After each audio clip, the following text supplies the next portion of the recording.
রাদিয়াল্লাহু তাআলা আনহা স্বামী আল্লাহর নবী আকাশের দিকে পড়ে গেল। পূর্ণিমার দিন আকাশে ছোট ছোট নক্ষত্র উজ্জ্বল অবস্থায় জ্বলছে। আল্লাহর নবীর মাথায় প্রশ্ন আসলো, জিজ্ঞাসা করলেন, আয়েশা, এই গভীর রজনীতে আকাশে তুমি যত নক্ষত্র তারা দেখছো গো আয়েশা, তুমি কি বলতে পারবে এই আকাশের নক্ষত্রের পরিমাণ আমার উম্মতের মধ্যে কার এত নেকি আছে? আপনারা গুনতে পারবেন? পুরো গোটা গ্রাম মিলে শেষ করতে পারবেন কটা নক্ষত্র তারা? না। মা আয়েশা রাদিয়াল্লাহু তাআলা আনহা খুশিতে বাগে বাগ, হয়তো আজকে স্বামী আমার পিতার নাম আবু বকরের নাম ঘোষণা করবে, কারণ মেয়েরা বেশি পিতাকে ভালোবাসে মায়ের থেকে। দেখবেন মেয়েরা বেশি পিতাকে ভালোবাসে।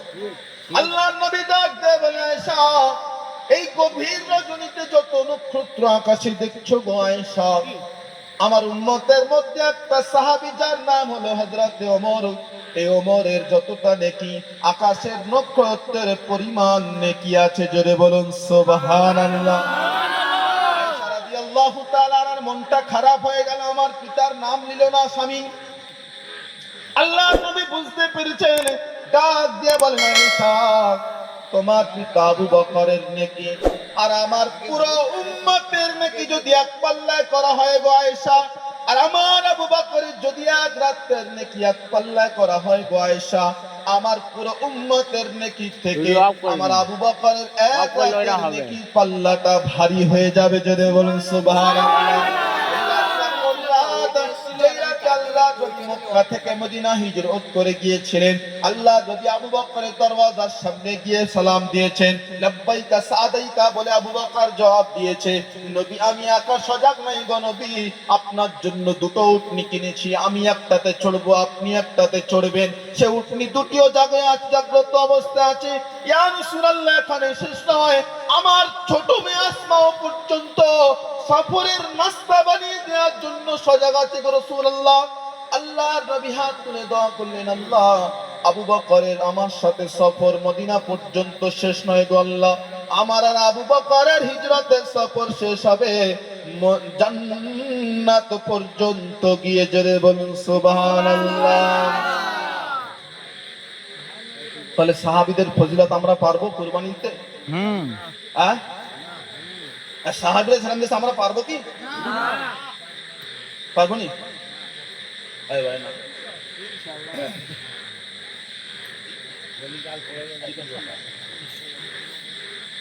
আল্লাহর নবী জিহাদে যাবেন, ইসলামকে প্রচার প্রসার করার জন্য সমস্ত সাহাবীদেরকে ডেকে বললেন, সাহাবারা, তোমরা সবাই নিজেদের বাড়ি থেকে সামানপত্র নিয়ে আসো। হযরত আবু বকর চলে গেলেন, মন দিয়ে শোনেন, হযরত ওমরও চলে গেলেন সামানপত্র নিয়ে আসার জন্য। হযরত ওমর খুশিতে বাগে বাগ, আজকে আবু বকরকে হারিয়ে দেব, জীবনে যা সুযোগ পাইনি আজকে সুযোগ পেয়েছি, কারণ ওমর ছিল ধনী ব্যক্তি, আবু বকর ছিল গরিব ব্যক্তি। হযরত ওমর বাড়িতে পৌঁছানোর পরে সমস্ত ধন সম্পদকে একত্রিত করে অর্ধেক করেছে, এক অর্ধেককে নিয়ে নিজের বিবি বাল বাচ্চা বাড়িতে রেখেছে, আর অর্ধেক অংশকে নিয়ে আল্লাহর নবীর দরবারে উপস্থিত করেছে। হযরত আবু বকর আল্লাহর নবীর সাহাবী, ঘরের মধ্যে ঝাড়ু দিয়ে দিয়ে দিয়ে দিয়ে দিয়ে দিয়ে যা কিছু ছিল সমস্ত সামানকে পুটলির মধ্যে বেঁধে কাঁধে করে নিয়ে আল্লাহ নবীর দরবারে উপস্থিত করে দিয়েছে। জোরে বলুন সুবহানাল্লাহ। আল্লাহ নবী ডাক দিয়ে বলে, ওমর তুমি কিনেছো?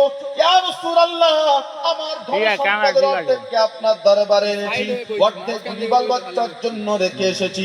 আল্লাহ নবী বললেন, আবু বকর তুমি কিনেছো?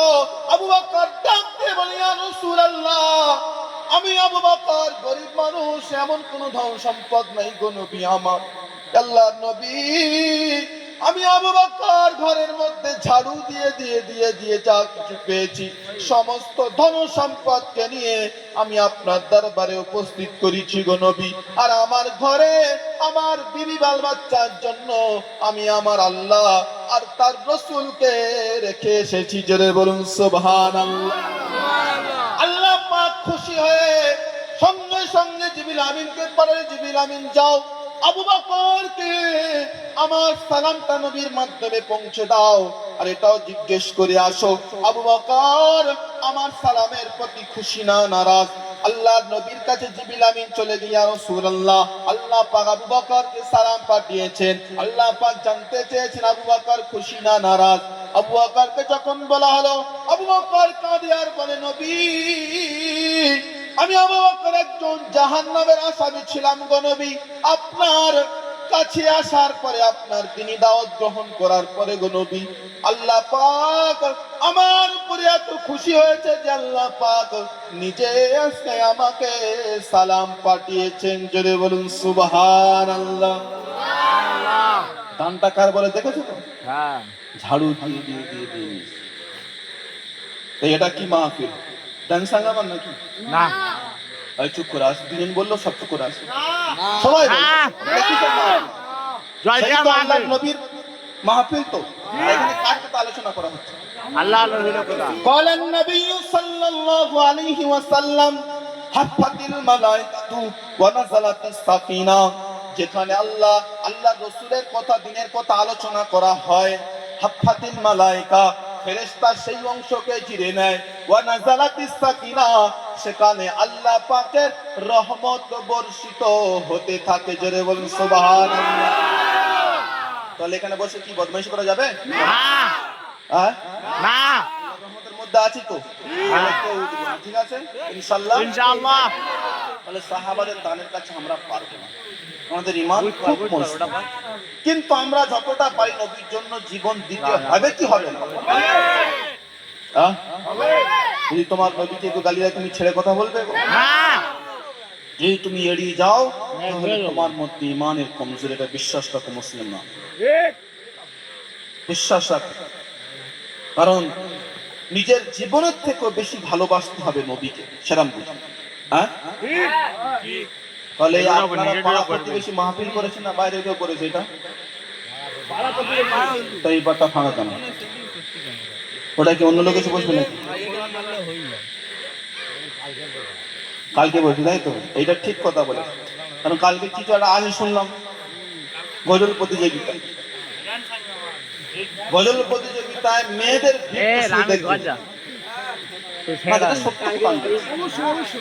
হয়তো তো খারাপ ভাববে যে মুফতি সাহেব ডাইরেক্ট বলছে। মেয়েরা ভাবছে যে হুজুর শুধু আমাদের দোষ দিয়ে চলে যাচ্ছে, এদের মেন দোষের গোড়া আমরা পুরুষরাই। হ্যাঁ, বলেন কথাটা এবার সাবধান, না ঠিক কথা, দোষের গোড়া আমরা লোল দিয়েছি বলে আজ পরিবেশটা এরকম বেড়েছে। আমরা যদি লোল না দিতাম, আলগা না দিতাম, তাহলে কোন দড়ি গোয়েল থেকে গরু বার হতে পারতো না। যদি টাইটে বাঁধা থাকতো, সব মহিলা নিজের বিবি, নিজের কন্যা সব টাইটে থাকতো। এটা আমাদের দায়িত্ব, এটা আমাদের কর্তব্য, ঈমান আমাদের বাঁচা। ক্বালান নবী সাল্লাল্লাহু আলাইহি ওয়াসাল্লাম, আলা কুল্লুকুম রাইন ওয়া কুল্লুকুম মাসউলুন আন রাইয়াতিহি। আল্লাহ নবী সাহাবাদেরকে বলছেন, ও আমার সাহাবারা, তোমরা সবাই সবার জিম্মেদার, আর কিয়ামতের দিন তোমাদের সকলকে সকলের জিম্মেদারির ব্যাপারে জিজ্ঞাসা করা হবে। সাহাবারা জিজ্ঞাসা করলেন, নবী কে কার জিম্মেদার? আল্লাহ নবী বললেন, স্বামী স্ত্রীর জিম্মেদার, স্ত্রী স্বামীর জিম্মেদার, পিতা সন্তানের জিম্মেদার, সন্তান পিতার জিম্মেদার, আর সকলকে কিয়ামতের দিন তাদের জিম্মেদারির ব্যাপারে জিজ্ঞাসা করা হবে। তাহলে আপনার বিবি বাল বাচ্চা যদি আপনি ঠিক কন্ট্রোলে না রাখতে পারেন, তাহলে হিসাব আপনাকেও দিতে। যাই হোক, আপনার দিনই মাহফিল অনেক কষ্ট করে করছেন, এটা তো একটা খরচা আছে।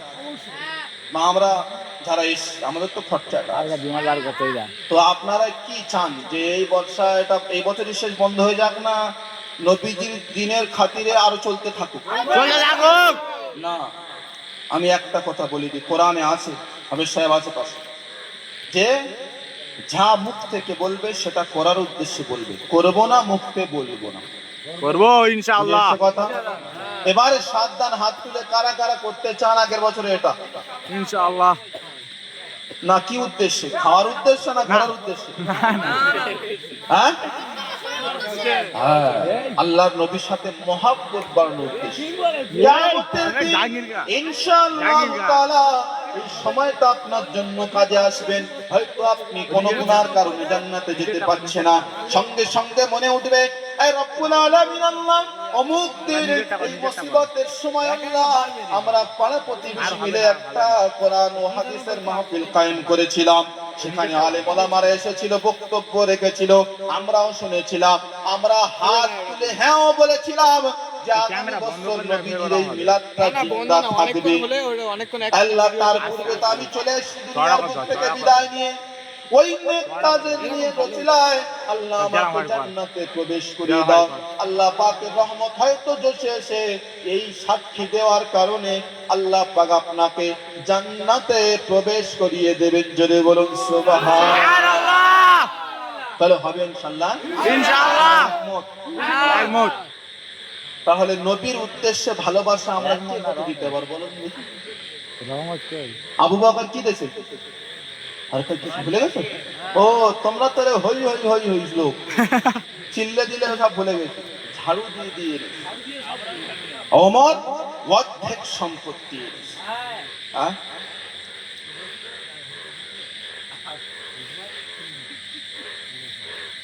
আসামেও গিয়ে মালদা, দিনাজপুর, হাওড়া পাড়া হয়ে যাচ্ছে। ঈদের পূর্বে একটা ব্যবসা ছিল, ঈদে জয়নগর এরিয়াতে আপনাদের যে স্বামী এসছে না,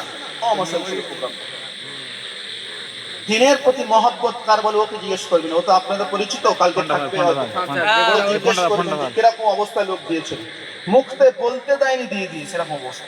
সত্য কথা, মাথা টিপি দিয়ে মিথ্যা বলছিলাম।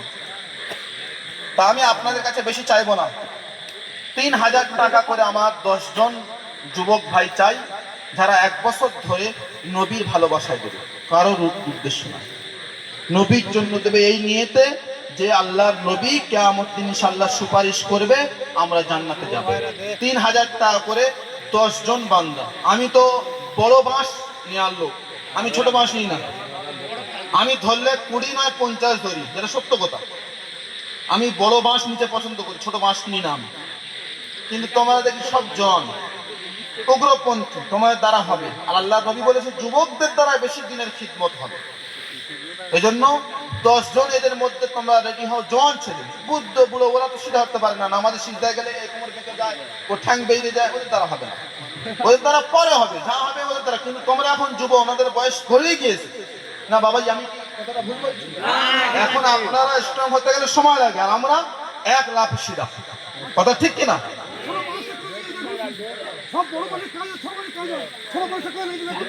হ্যাঁ, সব ওই জন্য বলছি তো, বড় মানের কাজ। তাহলে বলেন সর্বপ্রথম কোন বান্দা? নারে তাকবীর, আল্লাহু আকবার। তাকবীর দিলে হবে না, তোমরা দেবেন তাকবীর দেন, ভাই তোমরা চলে যাও, আমি তোমার সাথে আমি একা জলসা করি। তাকবীর দাও তো ভালো করে দাও, নারে তাকবীর, আল্লাহু আকবার, নারে তাকবীর, আল্লাহু আকবার। নামটা লাগো ওদের, তোমরা হাত তোলা করে 10 জন ছেলে, জওয়ান ছেলেটি হতে হবে এক চান্সে, এটা দেরি করলে হবে না। কেন বলছি? এই 10 জনের জন্য আমি দোয়া করব। আল্লাহ নবী বলেছেন দুনিয়ার বুকে আল্লাহ পাক 10 সাহাবীকে জান্নাতের সার্টিফিকেট দিয়েছেন। যেরকম সুবহানাল্লাহ, জান্নাতের সার্টিফিকেট দুনিয়ার বুকে থাকা অবস্থায় 10 সাহাবীকে দিয়েছেন। আমি দোয়া করব আল্লাহ তাআলা ওই 10টা জওয়ানকে আল্লাহ পাক যেন প্রথম চান্সে ওই সাহাবীর সাথে জান্নাতে প্রবেশ করে দেয়, ইনশাআল্লাহ আমি দোয়া করব। 10টা যুবক ভাই হাত তুলে ঝপঝপ, তাদেরকে আমি দোয়া করব। ফোনের ক্যামেরা অতটা ভালো, হাত তুলে থাকে। আরে ভাই লজ্জা কাজ, তবে কেন আমার হাত লাগাচ্ছেন? হাত সিধা রাখেন। আমার মা বোনেরা ভাবছে আমাদের কথা হুজুর ভুলে গেছে, কিন্তু আমি সব থেকে বেশি মহব্বত করি এই জওয়ান ছেলেদের। সত্যি কথা, আপনাদের খারাপ ভাববেন না, আপনাদের ভালো লাগতে পারে। আর সব থেকে আমি বেশি মহব্বত করি আমার মা বোনদের, সব থেকে আমি ভালোবাসি আমার মা বোনদের। কারণ আমি মালদাতে একটা জলসায় গিয়েছিলাম, ভাই এরা জোশে আছে, মানে বক্তার বলতে তুমি আমরা দিয়ে দেবো, এরকম একটা বিষয় হয়ে গিয়েছে। কারণ এরা টক্কর লেগেছে যে 10 জনের সাহাবীর মধ্যে যেন আমার নামটা ঢুকে যায়, বাইরে লস হয়ে যাবে, তখন হুজুর কোনটা কার কথা বলতে তার ঠিক নেই, ওই সবাই হাত তুলে আসে আমার নামটা আগে লেখা, এরকম একটা ব্যাপার। তো ভাই তুমি তাদের 10টার নাম কেন নাম বলো? 3000-এর ইয়াসির, আচ্ছা ইয়াসির লেখো। ইয়াসির হালদার। দ্বিতীয় নাম্বার নাম বলো। সাবির। সাবির লেখো। সাবির মোল্লা। তৃতীয় নাম্বার হ্যাঁ মাসুদুর পিয়াদা। দেখো সব দোয়া করো, দোয়া না কেন হচ্ছে তোমাদের জন্য। রাকিব পিয়াদা।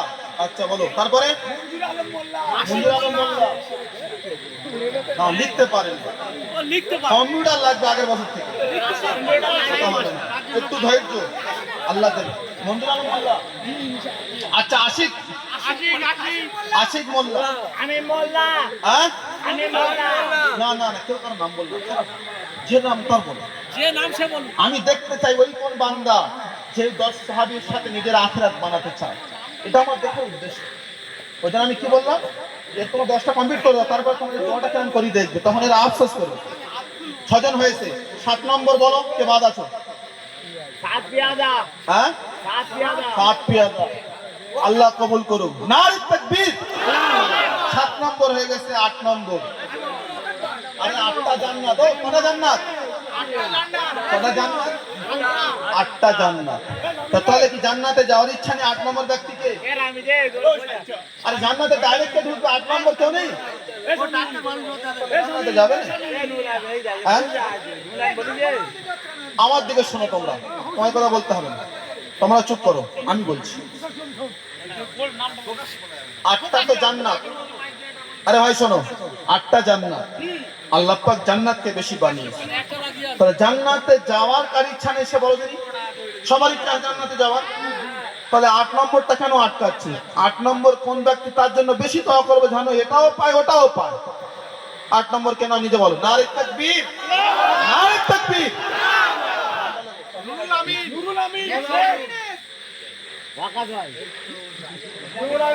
9 নম্বর বলো। এরা যখন 8 জন পার হবে তখন তোমরা ভাববে তাহলে কি হবে দুজনার জন্য?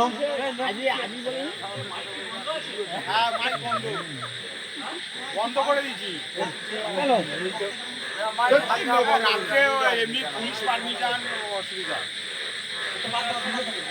আচ্ছা না এই বক্সে মহিলাদের আওয়াজ যাচ্ছে?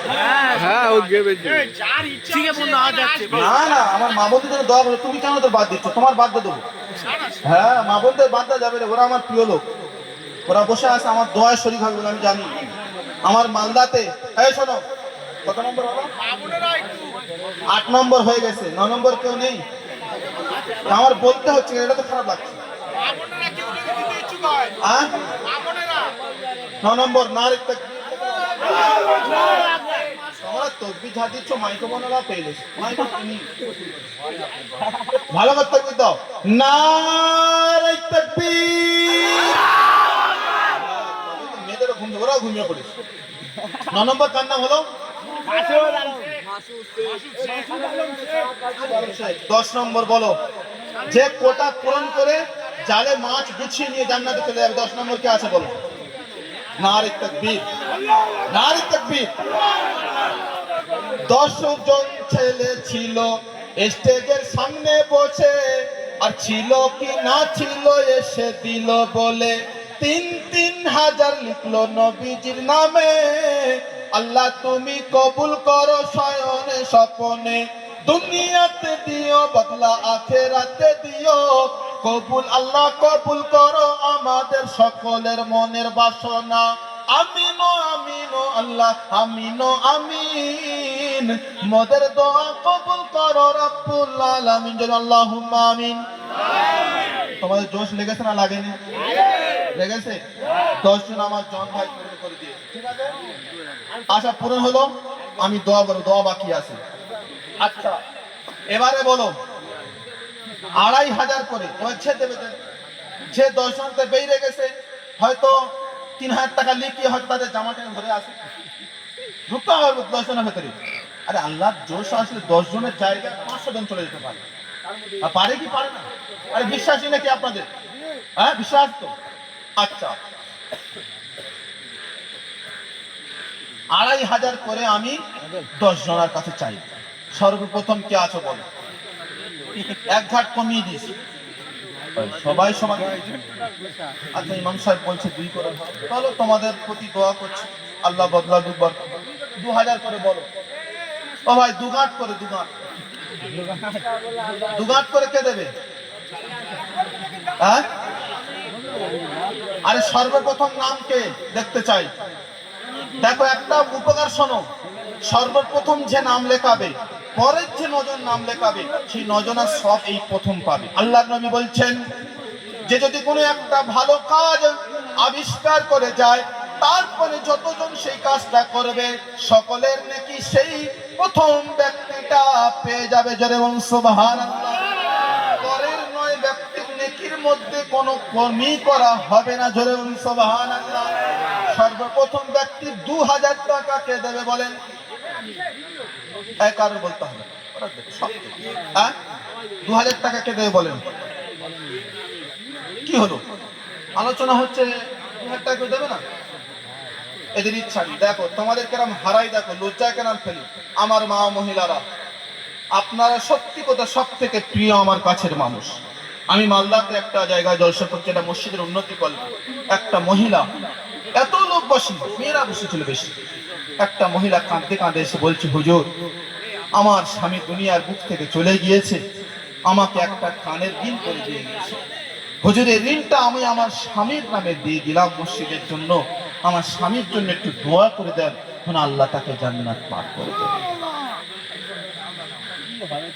আমি কাঁদতে কাঁদতে মহিলাকে বললাম, ও মহিলা, তোমার এত ত্যাগ কেন? স্বামীর সাথে এত মহব্বত কিসের যে তুমি নিজের কানে সোনার ঋণ খুলে তোমার স্বামীর জন্য তুমি দিয়ে দিচ্ছ? আজকের মা ও মহিলারা, দুনিয়ার বুক থেকে বিদায় নেওয়ার পরে আল্লাহর নবী যখন মেরাজে গিয়েছিলেন, জান্নাত জাহান্নাম পরিদর্শন করেছে।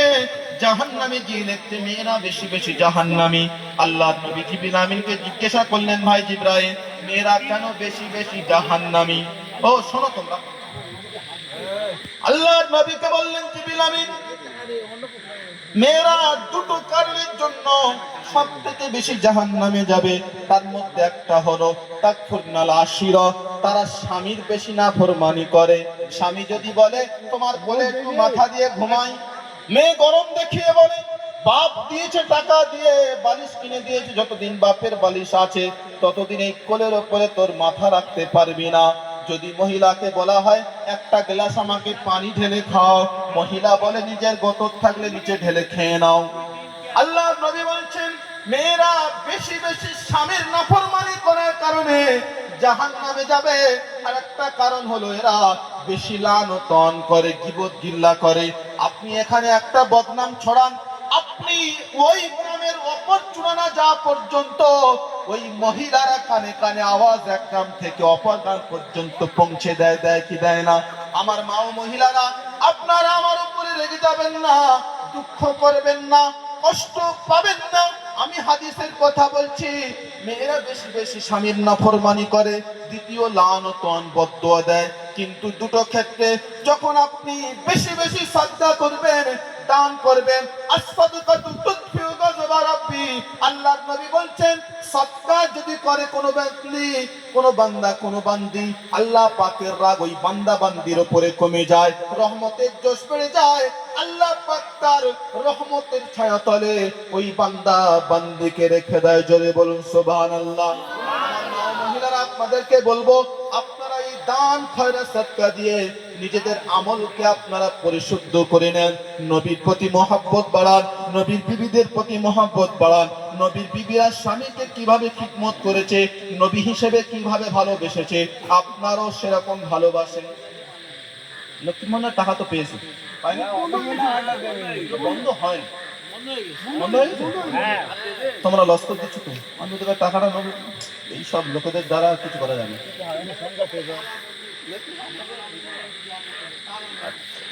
আয় রব্বুল আলামিন, আল্লাহ তোলেন, ইতায়া মল্লিক নামে এক বান্দা রাস্তার ওপর পাশ থেকে খবর পাঠিয়েছে, তার নানা দুনিয়ার বুক থেকে বিদায় নিয়েছে। গো আল্লাহ, যোগ্য বাপের যোগ্য নাতি, যোগ্য নানার যোগ্য নাতি দুনিয়াতে ছিল, আর ছিল কি না ছিল 2000 দিল। ও গো আল্লাহ, কবুল করো তার মনের বাসনা, আর নানা নানিকে দিও জান্নাতের ঠিকানা। জন্য আল্লাহুম্মা আমিন। রব্বুল আলামিন তার মনের বাসনা পূরণ করে দিও, দুনিয়ার বুকে শান্তি, আখিরাতে শান্তি নসিব করে দিও, আল্লাহুম্মা আমিন। আমার মা ও মহিলারা, আপনাদের যে কথা বলছিলাম, আপনারা যদি পারেন কিছু কিছু করে দান করেন, শরীক হয়ে যান ইনশাআল্লাহ তাআলা। আমি দোয়া করব দিলের অন্তরস্থল থেকে আপনাদের জন্য, আল্লাহ পাক দুনিয়াতে সুখে রাখবেন, আখিরাতে শান্তিতে রাখবেন, আল্লাহর দয়ার জান্নাত আল্লাহ আপনাদের জন্য ফয়সালা করে দেবেন। আমাদের কমিটি ভাই কেউ একজন যাও, যারা পরিচিত মহিলাদের কাছে যাও, ওরা দেবে, আমি জানি। তোমরা উল্টো ভাবছো, আমার জানা আছে, আমি অনেক জলসেরান করেছি। ও মেয়েদের কাছে যেতে হবে, মেয়েরা লজ্জাতে আসতে পারছে না। হুজুর মানুষ, দাড়ি টুপি আছে, আপনারা সব আল্লাহ আল্লাহ বসে আছেন, এই কারণে আসছে না। ও একটা কমিটির লোক ওখানে থাকে, মেয়েদের কাছে ওরা দেবে। হ্যাঁ, আপনারা খারাপ ধারণা করবেন না। আছে আছে মা ও মহিলারা, আপনাদের উদ্দেশ্যে বলছি, অনেক রাত হয়ে যাচ্ছে, জানেন এখন প্রশাসনের বিষয়, বেশি রাতও করবো না।